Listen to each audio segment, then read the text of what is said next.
గురువుగారు, శివాయ విష్ణు రూపాయ శివరూపాయ విష్ణవే అనే శ్లోకంలో అంతరార్థం ఏమిటి? ఈనాటి కాలంలో ఎవరు ఏది వినడం లేదండి. సగమే వింటారు, అర్ధోక్తిలో ఆపేస్తారు. పేరు తెలిసిన పేరు పలికే సమయంలో కూడా ఆ పదాన్ని ఆ పేరును పూర్తిగా పలకకుండా సగంలో పేరు మార్చేస్తూ ఉంటారు. వినడంలో వచ్చే లోపం ఇది. శివాయ విష్ణు రూపాయ అనగానే అందరికీ రూపాయి జ్ఞాపకం వచ్చే విధంగా ఉన్న కాలం ఇది. శివరూపం విష్ణు రూపం వేరు కాదు, రెండు ఒకటే అనేటటువంటి అంతరార్థాన్ని మనం స్వీకరించాలి. ఎదిగే కొద్దీ మూలాలను మరచిపోకూడదు.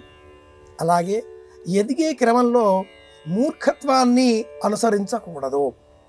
అతీతంగా వ్యవహరించేటటువంటి ఆలోచన మనం కలిగినప్పుడే అద్వైతంలో ఉండే అంతరార్థాన్ని మర్మాన్ని అనుసరించగలుగుతాం.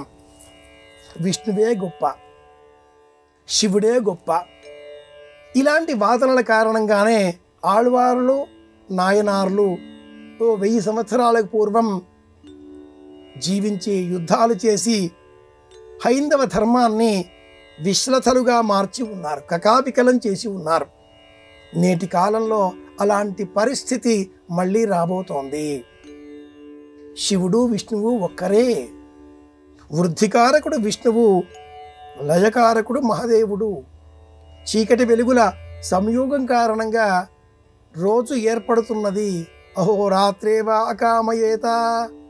ఇలాంటి ఆలోచనలతో దైవం అన్న రూపాన్ని మనం స్తోత్రం చెయ్యాలి. అంతేకాని నిరాకార సాకార రూపాలతో శ్రీ వైష్ణవ సిద్ధాంతం ప్రతిపాదించేటటువంటి సాకార రూపం, అద్వైత ధర్మం ప్రబోధించేటటువంటి నిరాకార రూపం, రెండింటి అంతరార్థం దైవం దివ్యమైన స్వరూపం అనే జ్ఞానం కోసమే ప్రయత్నం చేయాలి. అంతేగాని పిడివాదంతో మూర్ఖవాదంతో వ్యవహరించకూడదు.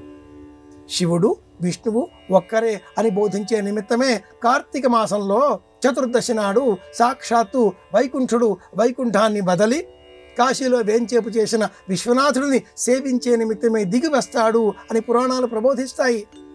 వ్యాసుల వారి 18 పురాణాలలో కొన్ని పురాణాలు శివ ప్రాతిపదికములు కాగా మరికొన్ని విష్ణు ప్రాతిపదికములు కావా? అర్థం చేసుకుందాం.